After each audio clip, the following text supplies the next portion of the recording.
కామారెడ్డిలో విషాదం జరిగింది. సూది మందు వేసిన కాసేపటికే చిన్నారి మృతి చెందింది.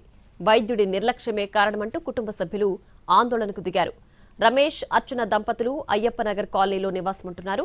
వారి కుమార్తె క్రిత్తారా గత నెల 25న బయట ఆడుకుంటుండగా కుక్క కరిచింది. వెంటనే కామారెడ్డిలోని ప్రభుత్వ ఆసుపత్రికి తీసుకువెళ్లగా వ్యాక్సిన్ ఇచ్చారు. 3వ డోస్ కోసం నిన్న మధ్యాహ్నం చిన్నారిని తీసుకెళ్లగా డ్యూటీ డాక్టర్ వ్యాక్సిన్ వేశారు. ఇంటికి వెళ్లాక బాలిక అస్వస్థకు గురి కావడంతో దగ్గరలోని ఓ ప్రైవేట్ ఆసుపత్రికి తీసుకెళ్లారు. పల్స్ పడిపోయిందని అక్కడి సిబ్బంది చెప్పడంతో నేరుగా ప్రభుత్వ ఆసుపత్రికి తీసుకొచ్చారు. అప్పటికే క్రిత్సారా మరణించిందని డాక్టర్లు చెప్పారు. దీంతో ఆగ్రహావేశానికి గురైన కుటుంబ సభ్యులు, బంధువులు ఆసుపత్రికి చేరుకుని ఆందోళన చేపట్టారు.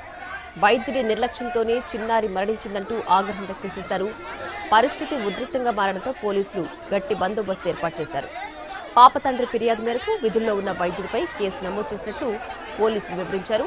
వ్యాక్సిన్లతో మరణాలు సంభవించవని, పాప ఎలా చనిపోయిందో శవ పంచనామా, ఇతర దర్యాప్తు తర్వాతే నిర్ధారించగలమని ప్రభుత్వ ఆసుపత్రి డాక్టర్ తెలిపారు.